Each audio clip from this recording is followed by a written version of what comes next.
वैसे तो corona virus की महामारी का असर पिछले एक माह से अधिक समय से सभी क्षेत्रों में दिख रहा है, लेकिन आने वाले दिनों में इसका असर राजनीति पर भी दिखने वाला है। इसी मुद्दे पर काफी गहन मंथन कर रहे हैं लंबे समय तक पत्रकारिता में अपना योगदान देने वाले और मौजूदा वक्त में बतौर जिला उपाध्यक्ष भारतीय जनता पार्टी आजमगढ़ इकाई को पिछले कई वर्षों से अपनी सेवाएं दे रहे ब्रजेश यादव ने कोरोना को लेकर अपना दृष्टिकोण साफ किया है और बताया है कि राजनीति में इसका दूरगामी असर पड़ेगा। हमेशा लिखने और पढ़ने के शौकीन ब्रजेश यादव ने कहा कि कोरोना के बाद दुनिया वही नहीं रहेगी जो पहले थी। आने वाले दिनों में खेल, कला, साहित्य व विज्ञान के साथ ही राजनीति भी इससे अछूती नहीं रहेगी।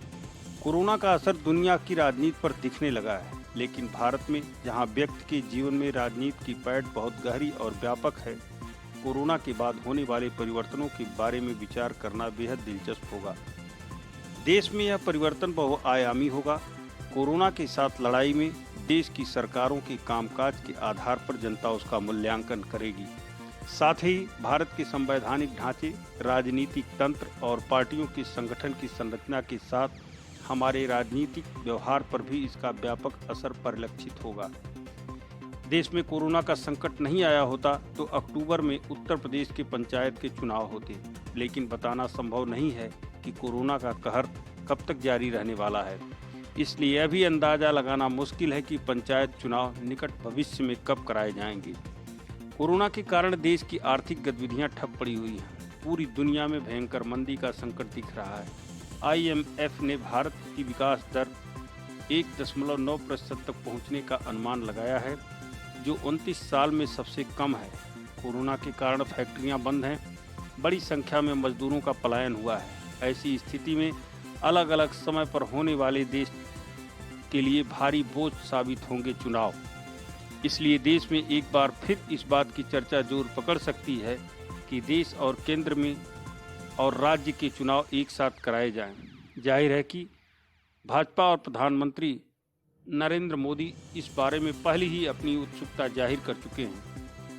इसके अलावा सोशल डिस्टेंसिंग एक ऐसा मुद्दा है जिसकी अनदेखी नहीं की जा सकती। भारत में चुनाव, बड़ी बड़ी रैलियां, सोशल गैदरिंग के लिए ही जाने जाते हैं। कोरोना का प्रभाव आने वाले राज्यों के चुनाव तक भले ही समाप्त हो जाए, लेकिन सोशल डिस्टेंसिंग की ज़रूरत हमारे सामाजिक जीवन में बनी रहेगी। इसलिए अब भविष्य में होने वाले चुनाव में शायद उतनी बड़ी रैलियां और धूमधाम न हो जो पहले हुआ करती थी। सिक्योरिटी नहीं है, तो इसलिए सोशल डिस्टेंसिंग को अपने जीवन में हमको उतारना पड़ेगा राजनीति में। और राजनीति में इसका असर ये होगा कि जो बड़ी बड़ी रैलियां हम किया करते थे, वो बड़ी रैलियां अब हम कर नहीं पाएंगे। शायद मुझको लगता है कि मोदी जी हिंदुस्तान में आखिरी व्यक्ति होंगे जो लाख लाख, 1.5 लाख, 2-2 लाख लोगों की रैली करते थे। शायद ये ट्रेंड खत्म हो जाएगा। मोदी जी तो खुद इतने सेंसिटिव हैं कि उन्होंने ये ट्रेंड शुरू भी किया था, और मुझे लगता है वो बड़ी रैलियों का ट्रेंड खत्म भी कर देंगे मोदी जी, क्योंकि सोशल डिस्टेंसिंग बहुत ज़रूरी है और आगे आने वाले समय में ये बहुत इंपॉर्टेंट रोल अदा करेगा राजनीति में। दूसरी चीज़ मुझे लगती है कि पार्टियों के अंदर टेक्नोलॉजी पे ज़्यादा जोर होगा। टेक्नोलॉजी का मतलब ये हुआ कि जो हम अभी तक तो ऑनलाइन आप सदस्यता की बात आप देख रहे हैं, वो लगभग सारी पार्टियां करने लगी हैं। अब जियो के प्लेटफॉर्म पे या फिर जो अभी जूम ऐप है, उसके प्लेटफॉर्म पे सारी मीटिंग्स हो रही हैं। अध्यक्ष, नेता अपने पार्टी वर्कर्स से बातचीत कर रहे हैं, उनको निर्देश दे रहे हैं इस समय में। तो इसका महत्व भी धीरे धीरे बढ़ेगा। घरों में रह के अब काम होगा। अब रैली करके, भीड़ जुटा के ये काम नहीं होगा। सारी योजनाएं इस पे फ़ोन पे बनाई जाएंगी। सोशल प्लेटफॉर्म पे अब बहस होगी, चाय की दुकानों पे नहीं होगी। ये सारी चीज़ें होंगी। और एक चीज़ जो मैं देख रहा हूँ, जो मेरी नज़र में है, कि आगे चल के जो हमारी वोटिंग का वो तरीका है, वो भी बदलेगा। वोटिंग अब ऑनलाइन होगी। हालांकि अभी जैसे ये कहना बहुत जल्दीबाजी होगी कब ये होना शुरू हो जाएगा, क्योंकि यहाँ पे तो वोटिंग मशीन पे ही बहुत बवाल है। लोग कहते हैं कि वोटिंग मशीन को ही हटा देना चाहिए, लेकिन ये आने वाले वक्त में ये होना तय है जब हम ऑनलाइन वोटिंग करेंगे। और ऑनलाइन वोटिंग करेंगे, ऑनलाइन वोटर कार्ड बनेंगे और ऑनलाइन मतपत्र बनेंगे आपके। तो ये पूरा सिस्टम, क्योंकि सोशल डिस्टेंसिंग को भी ध्यान में रखना है और भारत की एक विशाल आबादी है और उसके चुनाव जल्दी कराने हैं, इसके लिए भी ऑनलाइन वोटिंग की तरफ हम जाएंगे। और एक चीज़ जो होने वाली है और मुझको लगता है कि निकट भविष्य में जल्दी हो जाएगी, वो ये है कि इस बात पे चर्चा होनी शुरू हो जाएगी कि हमारे केंद्र और राज्य के चुनाव एक साथ कराए जाएं, क्योंकि हर साल हिंदुस्तान में किसी न किसी स्टेट के चुनाव होते रहते हैं, पंचायतों के चुनाव होते रहते हैं। तो मुझे लगता है मोदी जी पहले भी इस पे बात कर चुके हैं और एक इस तरह की चर्चा पहले भी आ चुकी है। तो मुझे लगता है ये अब चर्चा कोरोना के बाद जोर पकड़ेगी कि पूरे देश के लोकसभा और राज्यसभा के विधानसभा के चुनाव एक साथ कराए जाएं।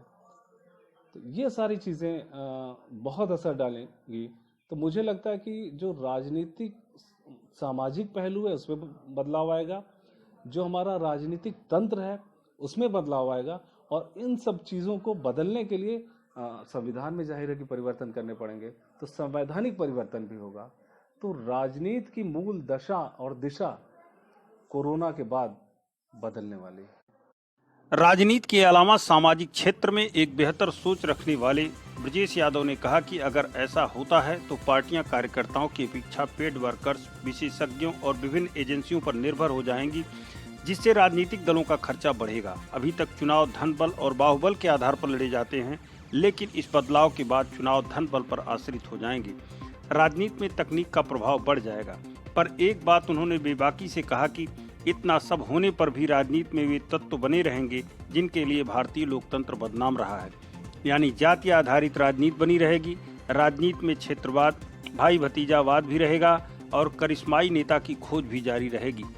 एक सवाल के जवाब में उन्होंने अपने तर्कों के आधार पर बताया कि चुनाव अब खर्चीले भी होंगे।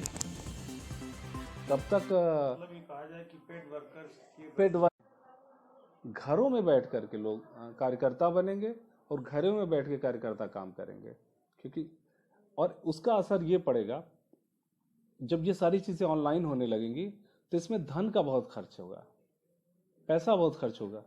तो जो छोटी पार्टियां हैं वो धीरे धीरे उनका अस्तित्व खत्म होगा। क्योंकि किस लिहाज से लगेगा कि पैसा खर्च होगा? हमें लगता है ऐसा कि पैसा कम खर्च होगा ऑनलाइन सिस्टम में। नहीं, उसके लिए हमको विशेषज्ञों की ज़रूरत होगी और हमारे कार्यकर्ता ऐसे होने चाहिए इसमें काम करने के लिए जो तकनीकी रूप से भी दक्ष हों।